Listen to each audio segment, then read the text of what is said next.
Radio One, 19h, 20h, toute l'actualité du football français et européen, c'est Foot One avec Antoine.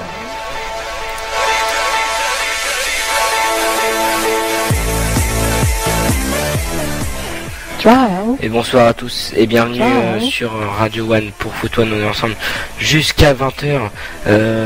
Ce soir avec moi Paul Louis. Bonsoir Paul Louis. Salut Antoine, salut à tous. Et nous rejoindra tout à l'heure Martin. Peut-être Raphaël, on ne sait pas parce qu'il a... On ne sait pas encore. Florian est absent. Donc pour ce soir, on sera que tous les trois. Alors ce soir, nous allons parler de l'équipe de France qui affronte la Belgique demain à 21h. La France peut-elle gagner ce match? Quelles sont les chances de la France de gagner? Ou justement la Belgique va-t-elle gagner? Ou est-ce que c'est la France? On verra tout ça avec l'équipe. Ensuite, la Ligue des Champions. Le Barça affronte la Juve en finale de la Ligue des Champions ce soir à 21h sur TF1 plus précisément. Qui va gagner, les pronos, les compos. On vous dévoilera tout à l'heure à 19h10 et ensuite vers 19h20 on reviendra sur l'intégralité de la compétition de la Ligue des Champions. Quels sont les tops, quels sont les flops? Nous verrons tout cela avec Martin et Paul Louis. Le débat de Foot One ensuite à 19h26. Quelles seraient les bonnes recrues pour les clubs français et quels seraient les bons départs en quelque sorte? Les bons départs, je m'explique. C'est-à-dire quels seraient les départs qui seraient envisagés et qui ne feraient pas de mal au club.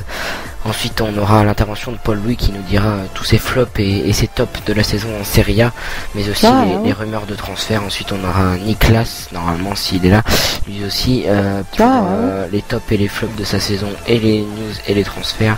Ensuite, ce sera au tour de Raphaël pour la Liga et de Martin pour la Première Ligue. Tout de suite, commençons.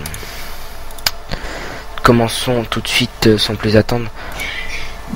Foot One, bien entendu, sur l'équipe de France qui affronte la Belgique demain à 21h. La Belgique, donc je vais vous dire juste les compositions probables de l'équipe de France du moins. Et de la Belgique.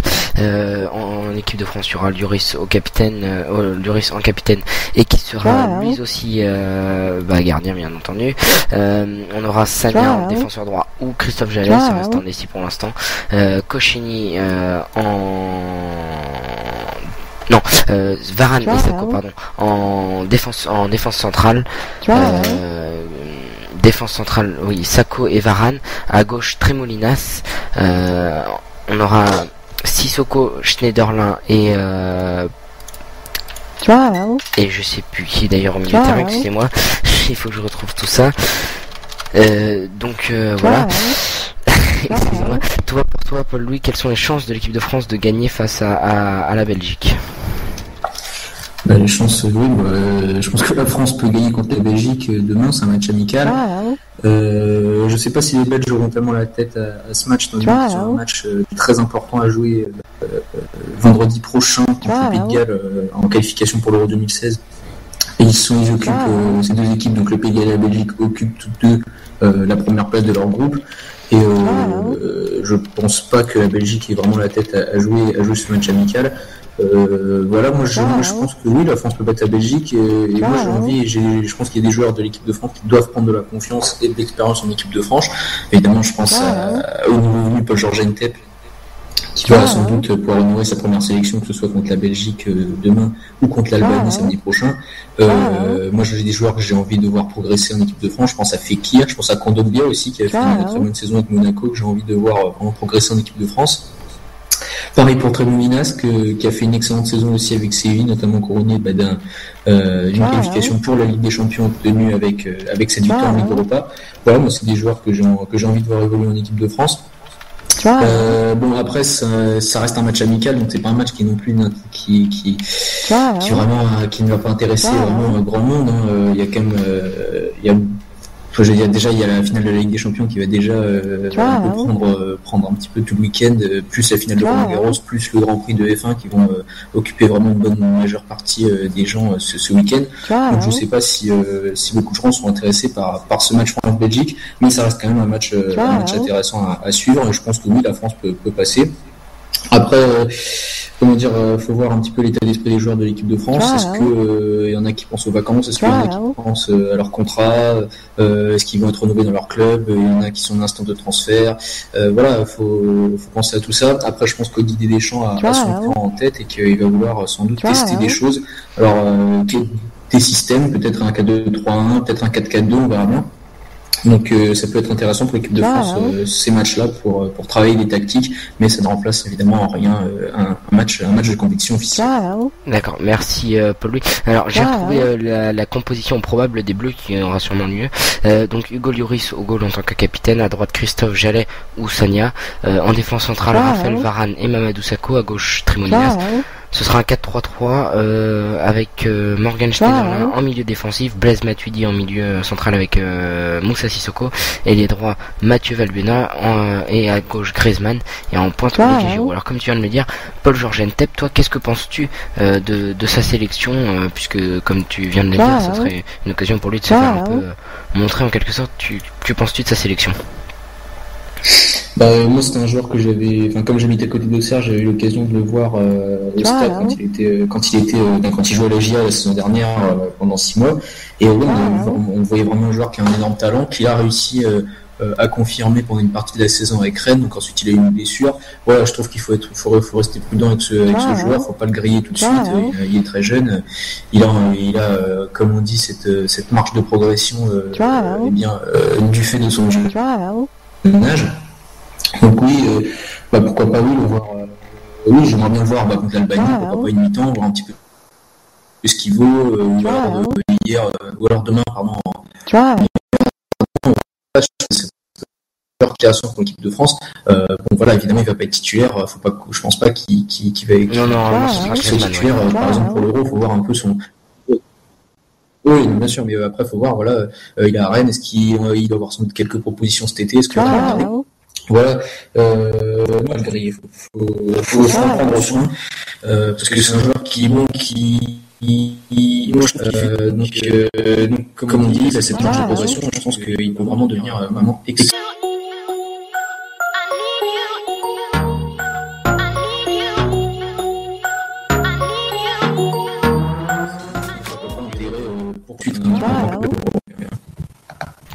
Alors sur le Paul-Georges Ntep, penses-tu qu'il peut être sélectionné en 2016 par rapport, parce que à mon avis la plus grosse concurrence qu'il aura, ce sera avec Nabil Fekir.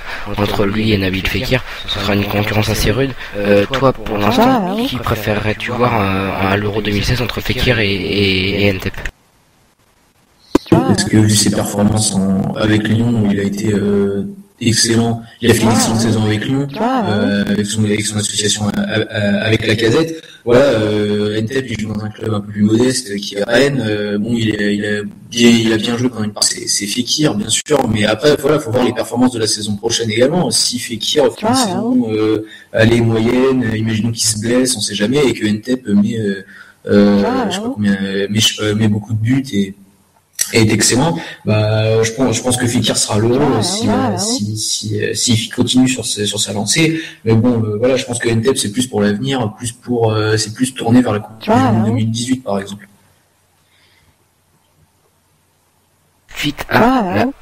D'accord, merci Paul-Louis. Passons tout de suite à la Ligue des Champions. Ligue des Champions.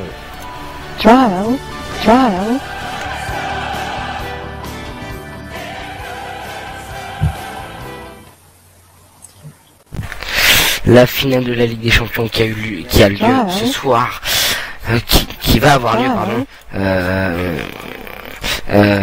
au stade de Berlin, qui opposera la Juventus face au Barça. Alors les compositions probables, on vous reconfirmera ça tout à l'heure. Les compositions probables de la Juventus: Buffon au goal, Lichtsteiner, Barzagli, Bonucci, Evra, Marquisio, Pirlo, Pogba au milieu, Vidal, Tevez et Morata en attaque, et du côté de Barcelone c'est Ter Stegen, Alves, Piqué, Mascherano, Alba en défense, Rakitic, Busquets, Iniesta au milieu, et Messi, Suarez, Neymar bien entendu en pointe de l'attaque. Alors pour toi Paul-Louis, quel va être le système de jeu, enfin pas le système de jeu, mais quelle va être la configuration de jeu de la Juve? Comme d'habitude, on va voir une Juve plutôt défensif. De toute façon, contre le Barça, c'est un petit peu compliqué de produire un jeu très très offensif. La composition, ça sera comme ce sera Buffon dans les buts en défense centrale. Donc évidemment le grand absent de cette finale qui va être Chiellini, qui va être donc remplacé par Chiellini. Qui va donc être remplacé par Barzagli. Il sera donc Barzagli qui sera associé en défense centrale à Bonucci.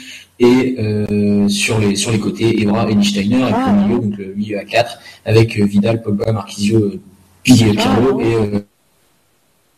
les deux devant que sont Tevez et Morata. Pour revenir sur l'absence de Chiellini, moi je pense que l'absence de Chiellini va faire vraiment beaucoup de mal à la Juve.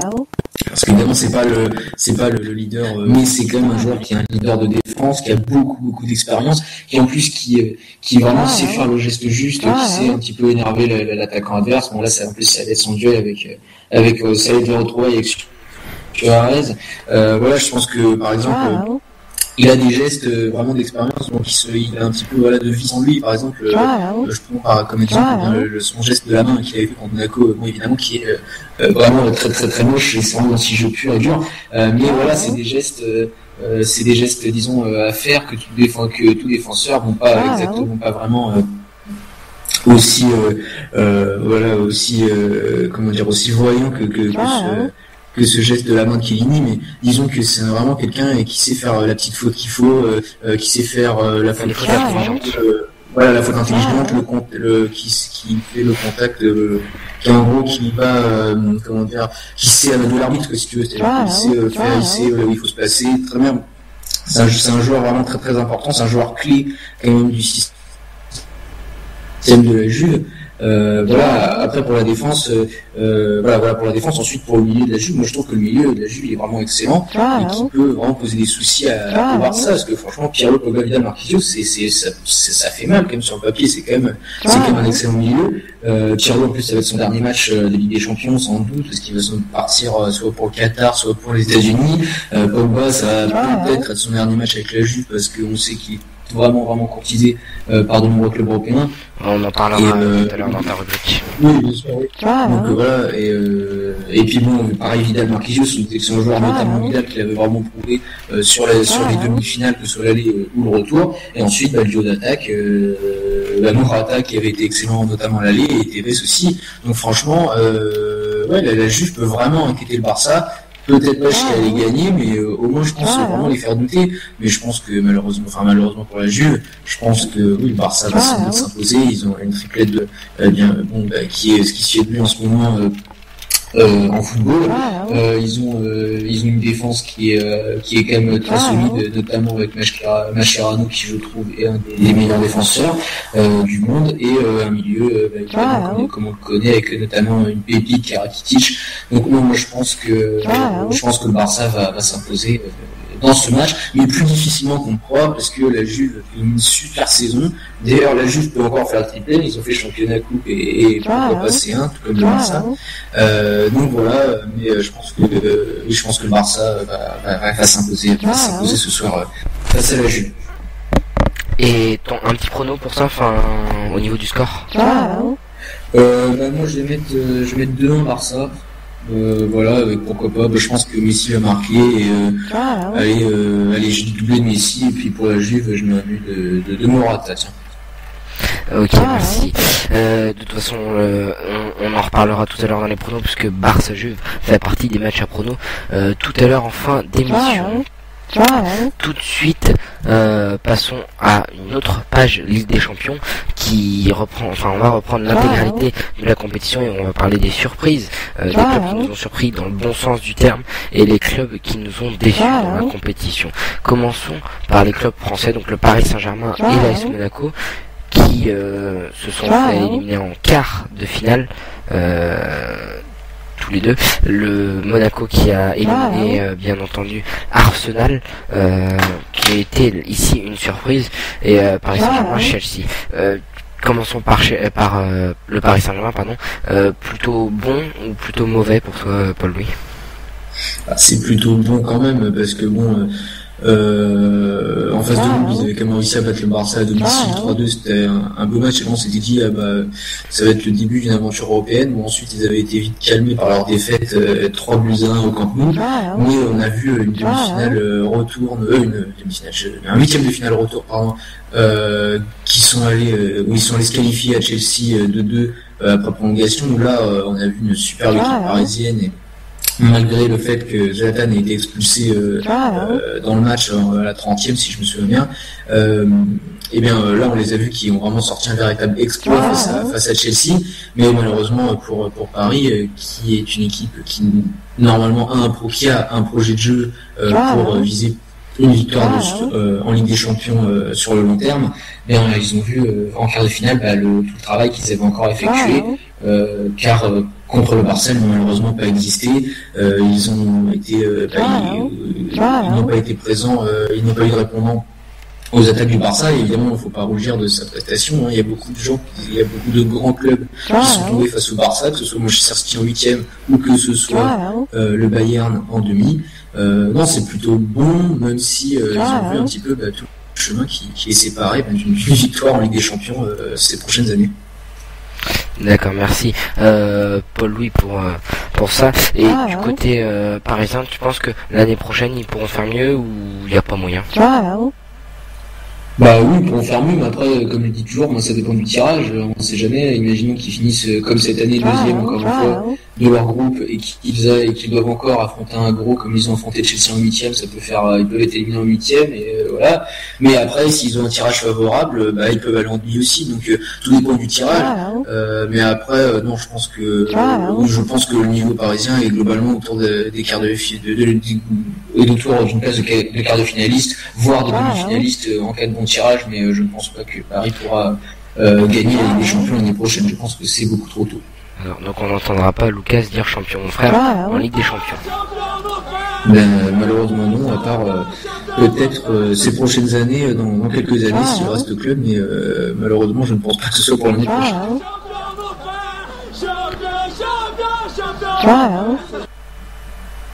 Ok, merci Paul-Louis.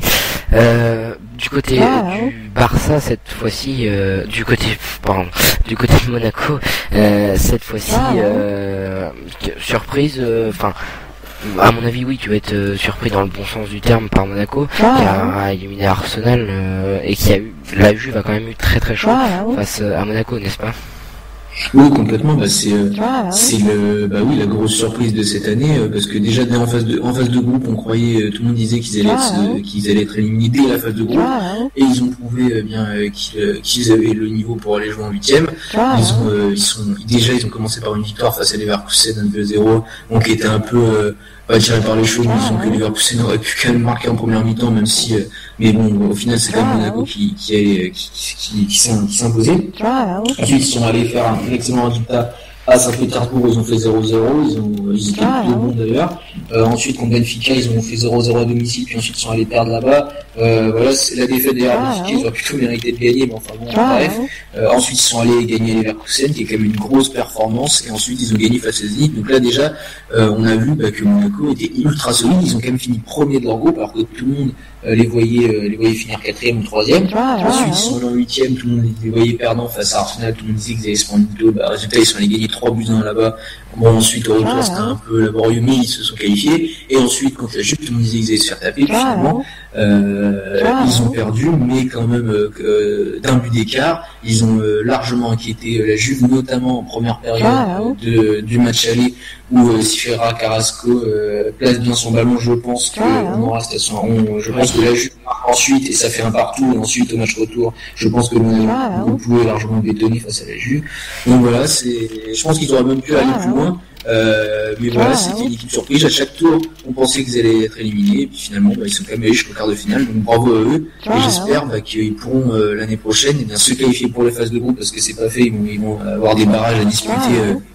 Il va y avoir des barrages disputés cet été, donc j'espère grandement que Monaco pourra aller en phase de groupe l'année prochaine et nous offrir un parcours similaire à cette année. D'accord, donc pour Monaco, on peut les applaudir. Oui, complètement. Voilà, j'apprends que Nicolas vient de nous rejoindre. Bonsoir Nicolas. Salut, tu m'entendez? Ouais. Allô? Ouais, tu m'entends? Tu m'entends? Ouais, ok. Salut à tous. Salut Nico. Ouais. Je voulais... tu parlais de Monaco, hein? Oui. Pour moi, Monaco doit au moins avoir quelques recrues en plus, parce qu'on sait que Daratov part. On sait pas si Abdelmour part, parce qu'il doit sûrement être cité par quelques clubs anglais. Oui, surtout. Voire même à l'étranger, vu la Ligue des Champions. On parlait aussi de Kurzawa et Kondogbia, pourquoi pas sur un départ. Ouais, mais Kurzawa fait une moins bonne saison et c'est moins mis en valeur. Surtout contre Arsenal, c'est lui qui donne la balle du but à Arsenal. Oui, mais bon, après ça ne se joue pas que sur du résultat, sur des statistiques, il y a un contenu après aussi. Il faut surtout regarder le contenu. Effectivement. Tout de suite, passons sur les clubs allemands justement, avec Niklas, le Bayern, une déception ou une surprise pour le Bayern? Déception, tu parles de quoi là? Au niveau de la Ligue des Champions, au niveau de... Ah oui, de la Ligue des Champions. Écoute, là où le Bayern voulait vraiment se refaire après son 4-0 encaissé à Madrid, et la saison de Ligue des Champions, en fait, c'est toujours la même chose avec le Bayern. C'est que on se rend compte que quand ils ont une concurrence nationale comme l'était le Borussia Dortmund, ils s'activent beaucoup plus, et ce qui fait qu'ils sont bien meilleurs en Ligue des Champions, même quand ils perdent. Même quand ils perdent le championnat face au Borussia Dortmund 2011-2012, ils sont en finale avec des champions contre Chelsea, et bon, ils perdent. Et après 2013, là ils ont vraiment mis les bouchées doubles pour régler le problème Dortmund, et après ils gagnent la Ligue des Champions. Mais en même temps, on se rend compte que quand ils ont moins de concurrence, voire même pas du tout, déjà ils n'y arrivent pas contre les gros de Bundesliga. Cette année, le Bayern n'a battu ni le Borussia Mönchengladbach, ni le Bayer Leverkusen, ni a battu Dortmund aussi, mais n'a pas battu Wolfsburg. Enfin si, ils l'ont battu à l'aller, mais au retour ils ont pris une claque.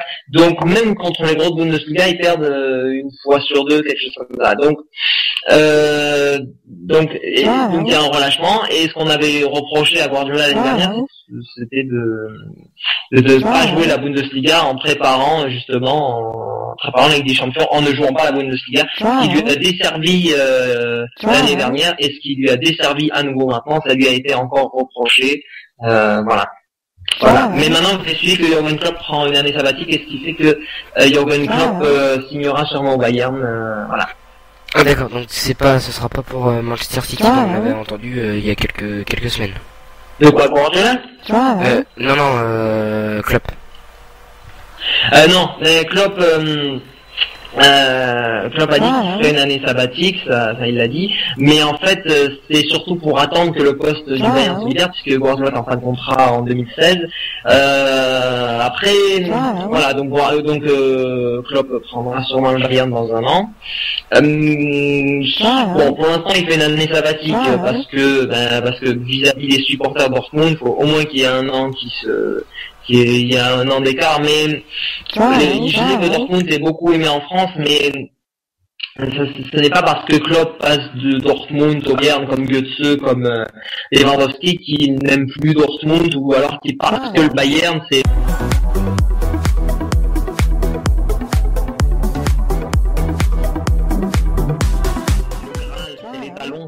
Tout le monde veut s'y frotter, même si Klopp il se fait dégager dans 4 mois après qu'il ait pris l'équipe.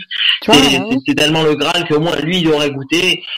Voilà, tu te fais tailler par Beckenbauer, par tout ça, Effenberg et tout ça. Mais c'est le Graal, c'est les talons, tu y allais. Tu pourras dire j'ai été au Bayern. C'est surtout pour ça que les joueurs et les entraîneurs y vont. Après, si c'est pour faire banquette comme Götze au bout de 2 ans, ou peut-être même 3, ça... Voilà, ça, il y a un moment où ça lasse. Voilà. Mais le Bayern, c'est les talents. Voilà pourquoi Jürgen Klopp passe de Dortmund au Bayern en un an. Ok, donc Jürgen Klopp l'année prochaine. Oui, va au Bayern, puisque Guardiola est en fin de contrat et partira sûrement. D'accord. Et une piste pour Guardiola, à ton avis, il ira où? Ah ça j'en sais rien, on parle du Qatar, il veut faire une e-dink avec la Corée, avec le Qatar, mais je sais pas, en plus là on est quand même à 7 ans de la Coupe du Monde 2022 au Qatar. E-dink était quand même arrivé en 2001 il me semble pour la Coupe du Monde 2002, donc c'est quelque part c'est une e-dink, c'est un grand entraîneur étranger qui vient dans un pays un peu moins regardé, un peu moins footeux, et après voilà, c'est à la base c'est ça, sauf qu'e-dink est arrivé 1 an avant et que Guardiola arriverait 7 ans avant, donc ça fait quand même une grosse différence. Donc moi à part le Qatar, je sais pas, j'ai rien entendu d'autre. D'accord, merci. Passons tout de suite pour les clubs italiens. Donc nous allons plutôt parler de la Juve, puisque voilà, la Juve qui a fait un très beau parcours. Personnellement, je pense que c'est une surprise pour toi, Paul-Louis, qu'ils arrivent directement, qu'ils arrivent en finale, puisque on rappelle l'année dernière ils avaient fait demi-finale d'Europa League. Oui, complètement. Ils avaient été éliminés en phase de groupe. Ils avaient fini 3e donc de leur groupe derrière Galatasaray où ils avaient perdu. Là-bas, il neigeait, enfin ils avaient perdu 1-0 là-bas. Donc du coup, ils avaient essayé de se rattraper sur la Ligue Europa où ils disputaient la finale dans leur stade, donc le Juventus Stadium, mais ils n'étaient pas parvenus à se qualifier pour les demi-finales. Ils s'étaient inclinés face au Benfica. Oui, c'est une grosse surprise de voir la Juve en finale. On les imaginait aller en quart, disons. Ils ont eu un parcours assez compliqué quand même. Disons, ils ont quand même joué Dortmund. Bon, c'est plus le Dortmund d'il y a 2 ans où ils étaient allés en finale, mais ils sont quand même qualifiés, ils sont quand même allés gagner 3-0 là-bas, ce qui est une bonne performance je trouve. Bon, ensuite ça a été un petit peu plus compliqué, disons, face à Monaco. C'est une équipe très regroupée, qui joue un petit peu à la manière de la Juve d'ailleurs. Mais bon, ils se sont quand même qualifiés, ils ont eu, comme il l'avait dit, une qualification à l'italienne. Et ensuite, là, c'est vraiment la grosse surprise, c'est-à-dire que la demi-finale, où là, ils ont montré un niveau de jeu, je trouve, supérieur à ce qu'a proposé le Real. Ils ont été, pratiquement tous les joueurs ont été bons. On a vu une super équipe, et moi, je trouve que, franchement, leur qualification pour la finale est largement méritée. Et on a vu une super Juve en Europe cette année, contrairement aux éditions précédentes. On avait vu la Juve vraiment dominer son championnat et puis patauger un petit peu en Europe. On se souvient qu'ils avaient perdu contre le Bayern il y a 2 ans en quart. Et ensuite, comme je disais, 8e il me semble. Non, 8e. Voilà. Et ils avaient vraiment pas existé face au Bayern. Et du coup, ils avaient vu un petit peu comme le PSG cette année face au Barça, le chemin qui les séparait d'une possible qualification pour la finale. Ça a mis du temps à venir, mais bon, finalement, la Juve est récompensée de son bon travail, que ce soit sur le plan national et maintenant sur le plan européen. D'accord, merci. Paul, pour les clubs espagnols et anglais, on verra ça tout à l'heure avec Martin et Raphaël. Juste sur le point espagnol, pourquoi Enrique a décidé de mettre Ter Stegen en Ligue des Champions et pas en championnat, et pourquoi Bravo que en championnat et pas en Ligue des Champions? Je sais pas si vous avez une petite idée. Parce qu'il a vu comment ça marchait avec Ancelotti, Casillas et Diego Lopez l'année dernière, sachant qu'il a 2 meilleurs gardiens sur les deux associés du Real l'année dernière et les 2 associés du Barça, et c'est supérieur aux 2 du Real l'année dernière. Ok.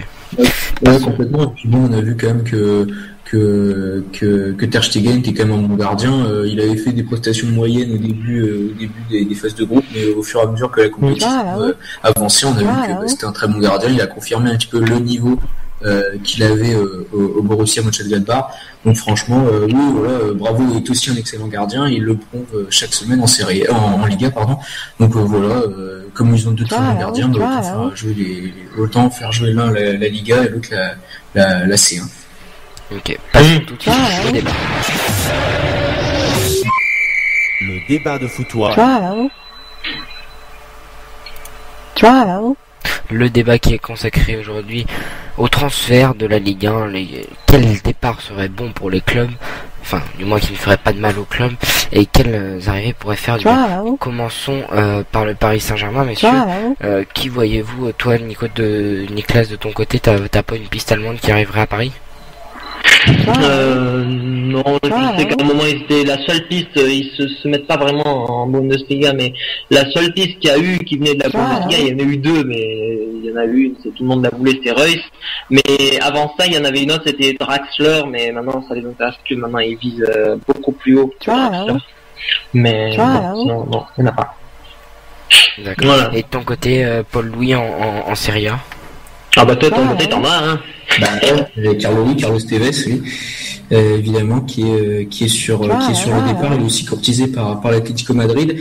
Et oui, il pourrait vraiment se laisser tenter. On a entendu cette semaine qu'il pourrait avoir une énorme offre du côté du PSG pour acquérir l'attaquant turinois. Lui, il préférait aller jouer en Espagne, mais l'Atlético qui est aussi dessus est pas prêt non plus à mettre une somme incroyable sur lui, et sur le plan financier. Le PSG peut se permettre d'acquérir Carlos Tevez, mais bon, après il y a ce fameux fair play financier. Donc voilà, surtout en plus j'en parlerai dans ma petite chronique tout à l'heure, que la Juve a recruté un attaquant qui s'appelle Paulo Dybala, qui a joué cette saison à Palerme, qui a été recruté pour 40 millions d'euros. Donc beaucoup d'espoir placé en ce jeune attaquant. Donc voilà, oui, Tevez c'est complètement sur le départ et pourquoi pas rejoindre le PSG. Après c'est une rumeur, mais on sent que les dirigeants parisiens sont prêts à mettre pas mal d'argent sur l'attaquant. D'accord. 40 millions d'euros pour un attaquant. Ouais, c'est Paulo Dybala, donc il a joué à Palerme, il a mis 13 buts et 10 passes décisives cette saison. Donc il était aussi convoité par le PSG, donc le PSG le regardait un petit peu. Il y avait la Roma qui le regardait plus City. Mais vraiment la Juve s'est complètement opposée sur le dossier et a réussi à acquérir ce joueur, donc 40 millions d'euros. Donc ça fait 32 millions d'euros plus 8 millions d'euros de bonus pour cet attaquant qui vient de Palerme. Ouais, tu parlais des recrues pour le PSG, j'en connais une autre, mais elle est pas en Allemagne, elle est aux Pays-Bas, c'est Proms. C'est un gars qui s'appelle Proms, qu'on avait regardé, qu'on avait vu lors de France-Pays-Bas l'année dernière. Mais il était assez jeune et depuis il a progressé, il a mis des buts. Et le PSG, moi j'ai entendu, c'est une rumeur qui vient d'un média néerlandais, un média reconnu néerlandais, qui s'appelle Voetbal International. Et effectivement, ils l'ont annoncé au PSG, mais il est intention aussi dans d'autres clubs. Et je vois pas pourquoi si le PSG ne s'intéresserait pas, pourquoi un média néerlandais annoncerait un joueur de chez lui, au PSG. Donc du coup, je pense que au moins ils sont au moins qu'on renseigne, c'est tout. Après, est-ce qu'il va le recruter, ça j'en sais rien. D'accord. Et pas d'autres pistes en Espagne ou en Angleterre? De quoi? Pas d'autres pistes sinon, que ce soit en Angleterre ou Espagne pour le PSG? Ah ça, moi j'en sais rien. Pour revenir à la question. Oui, vas-y, on peut aussi évoquer Paul Pogba évidemment, qui est évidemment courtisé par Paris, mais qui sans doute préférait jouer en Espagne, qui est évidemment courtisé par le Barça, par le Real, par Manchester City aussi en Angleterre. Donc voilà, ça pourrait être aussi une arrivée possible au milieu de terrain. Étant donné aussi on entend que Marco Verratti pourrait aller rejoindre le Real Madrid cet été. Donc ouais, je pense qu'il va y avoir pas mal de mouvements au PSG cet été, mais après il va falloir voir la gestion du fair play financier, des différentes sanctions, savoir quel joueur il faut faire partir pour pouvoir recruter quelqu'un. Donc ouais, il va y avoir pas mal d'infos qui vont circuler, je pense, cet été sur le PSG. D'accord, merci. Passons pour l'Olympique lyonnais. L'Olympique lyonnais qui a recruté Morel et qui s'intéresse à Gignac et Nkoulou, donc plutôt du côté de Marseille. Morel à Lyon, une bonne chose pour Lyon Non, Morel à Lyon, j'aurais pris autre chose, mais avec, pas à 0 €, mais très peu cher. Mais il faut se pencher sur les pays qui sont moins bien connus. Mais ça, après, c'est des paris, c'est des paris que tu tentes, hein. Il y a des bonnes pioches, il y a des mauvaises pioches, mais ouais, c'est sûr que bon, de toute façon, Lyon, ils leur dernier transfert le plus cher, ça doit être 3 millions d'euros, quelque chose comme ça. Oui, c'est le transfert le plus cher depuis l'achat de Bourg-Puy. Et donc, en gros, forcément, soit ils vont prendre des joueurs libres, ou vraiment ils vont tenter des paris à l'image de ce qu'a fait Dortmund, de ce que fait Dortmund, de ce que fait Porto également, même si ça va être un peu plus compliqué pour Porto en raison de l'affaire de la suppression des tiers. Donc Morel, une bonne recrue, je sais pas, oui, ça va faire le nom, c'est sûr. Bon, après, c'est sûr que c'est pas vraiment le haut niveau pour jouer la Ligue des Champions, mais après, pour ce qui est de la Ligue 1, je pense que c'est un bon renfort, surtout que on sait que Bedimo part. Donc oui, je pense que c'est plutôt un bon renfort, même si c'est quand même mais ce serait plutôt pour le façon défenseur à gauche, parce qu'à gauche, on a vu ce qu'il allait. Ouais, d'accord, mais après, le défenseur central, ouais, aussi tu peux le faire, attention, tu peux le faire jouer aux deux, parce que Bisevac, tu sais jamais, il est souvent blessé, donc tu peux le faire jouer au défenseur central, surtout qu'il y a Batkoni qui va partir. Donc ouais, tu peux le faire, de toute façon, tu peux le faire jouer aux deux postes. Mais après, voilà, c'est pas, disons que c'est une recrue, c'est bien pour jouer tous les 3 jours, quoi, mais après, parce qu'il va y avoir pas mal de matchs l'année prochaine à Lyon à jouer, donc ouais, si ça va faire le nombre, mais après, c'est pas une recrue, d'envergure, c'est pas, on tente pas un pari avec une règle. Et si jamais Alexandre Lacazette venait à partir et que Gignac arrivait à une bonne chose ou moins bonne chose. Bah écoute, je peux pas te dire parce que moi j'ai mes joueurs à moi. Je veux absolument te dire parce qu'il y a plein de pépites qui évoluent à l'étranger dans des petits championnats qu'on connaît pas et qui coûteraient très peu cher et qui seraient sans doute bons avec la récente formation dans certains pays et la formation déjà présente avant. Tu nous diras ça dans ta chronique tout à l'heure. Voilà, mais sinon pour Gignac, je pense pas que ce soit une bonne recrue.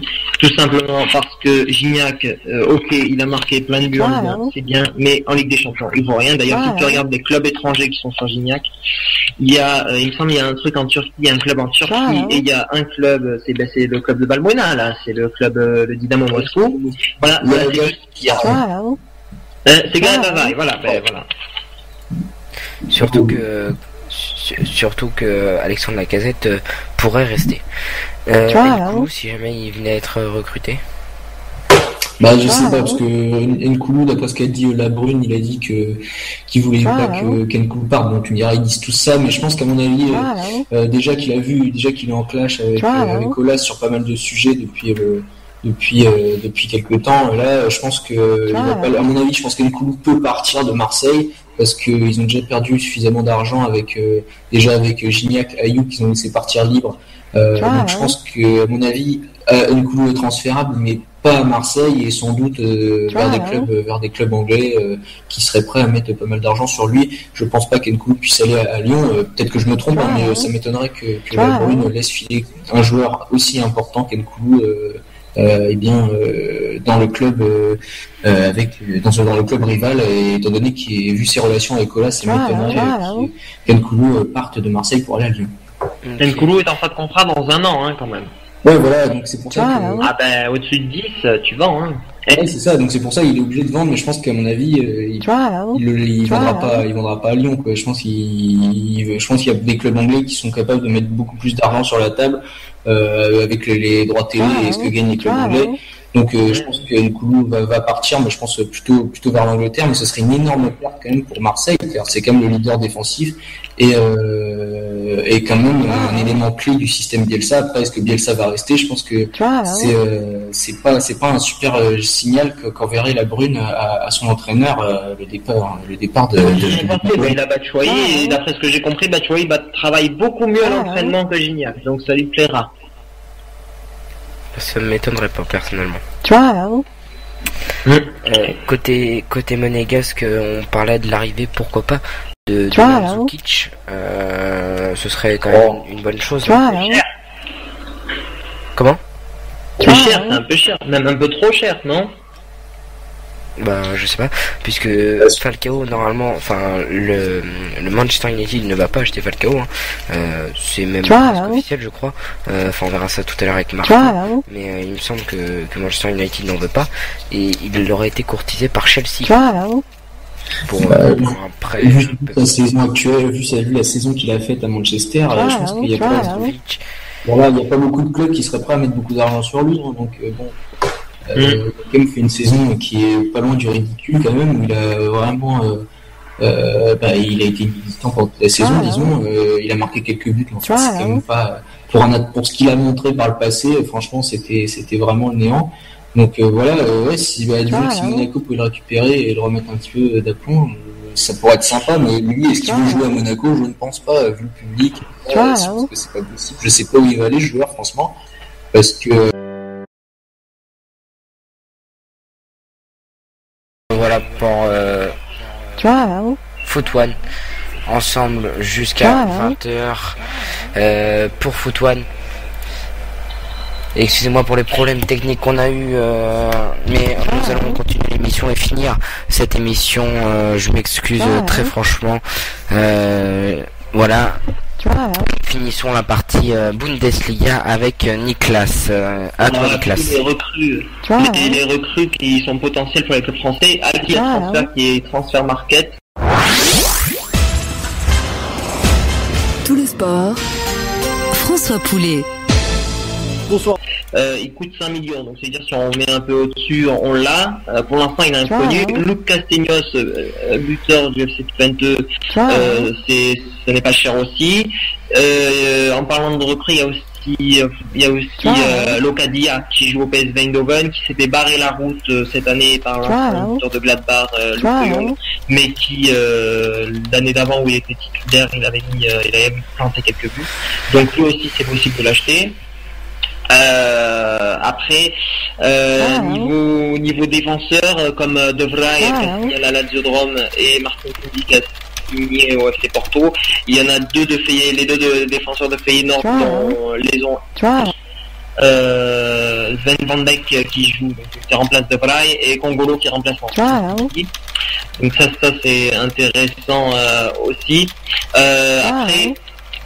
Après il y a un jeune défenseur, mais lui il a signé en Italie, donc lui on peut plus l'avoir, c'est Hult qui a signé à la Lazio de Rome, défenseur central. Et après il y a Jordi Clasie qui lui devrait signer à Southampton si jamais Schneiderlin partait de Southampton. Ronald Koeman bien sûr se penche sur les joueurs de son ancienne équipe. Et là c'est Jordi Clasie qui a mis le terrain, mais un peu différent, même totalement différent de Morgan Schneiderlin, puisque lui est de petite taille, très bonne qualité de passe aérien et au sol. Voilà, déjà c'est Jordi Clasie. Puis après on peut le relancer parce que il a fait une mauvaise saison cette année, mais il a fait une très bonne saison l'année dernière, notamment il a fait le double-double, 10 buts, 10 passes. Et après les mecs de l'Ajax ils sont quand même trop connus, là les Anwar El Ghazi, les Ricardo Kishna, ils sont trop connus. Après à la Z Alkmaar il y a aussi quelques jeunes qui sont bons. Je pense notamment à Berhuis qui a été lui aussi appelé par Hiddink récemment. Et après il y a Vitesse Arnhem, il retourne à Chelsea parce qu'il était en prêt à Vitesse Arnhem. C'est l'ancien Auxerrois, comment il s'appelle, Traoré, qui était un ancien Auxerrois qui a signé à Chelsea et qui après a été prêté à Vitesse Arnhem et qui a fait une excellente saison à Vitesse Arnhem. Alors il a impressionné José Mourinho, donc il retourne à Chelsea. Il y a un autre Auxerrois qui a débarqué à Vitesse Arnhem prêt avec option d'achat, et l'option d'achat est élevée, c'est Allaire. Sébastien Allaire. Qui joue en équipe de France aussi. Qui joue en équipe de France aussi. Non, en équipe de France Espoir. Sébastien Allaire qui a signé, donc ils ont levé l'option d'achat, c'est Utrecht. Et puis après Ereven aussi, Ereven qui est un vrai club qui sort des attaquants, enfin qui révèle des attaquants pratiquement. Il y en a eu beaucoup. C'est eux qui ont révélé Christian Huntelaar, qui l'ont revendu à l'Ajax. C'est eux qui ont révélé notamment Bas Dost. Lui n'a pas eu d'autres étapes avant l'étranger, il a signé à Wolfsburg. Et là ils ont révélé un autre Allemand qui s'appelle Huth, et donc Huth c'est un attaquant qui devrait signer à Hoffenheim notamment. Et après il y a un dernier joueur que je propose en Ligue 1 qui est lui aussi pas très cher, qui s'appelle Drost, qui joue au PEC Zwolle et qui joue au PEC Zwolle et qui a fait 8 buts 8 passes, il me semble, 8 buts 8 passes cette saison. Il a 22 ans, donc ça peut être lui aussi peut-être pas un crack comme on fait pour les autres, pour les Kongolo, pour pratiquement toutes les équipes là sur les espoirs. Voilà. Et dernier joueur, il y a Zivkovic, qui est attaquant, qui a été formé, qui a été révélé à Groningen l'année dernière et qui a signé à l'Ajax, l'été dernier. Mais le problème, c'est que l'Ajax a aussi fait entrer un joueur du Bayer Leverkusen qui s'appelle Milik, qui est polonais, et Milik a très très bien marché. Zivkovic était tout le temps sur le banc. Zivkovic a 17 ans, donc il devrait coûter pas trop cher pour un club français. Comme il fait banquette à Amsterdam, et Amsterdam a levé l'option d'achat pour Milik.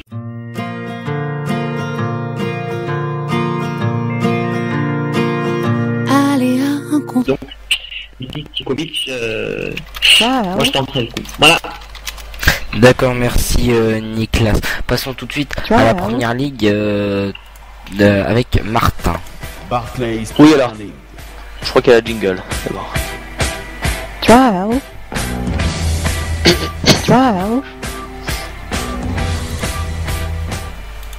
Martin pour la première ligue, à toi.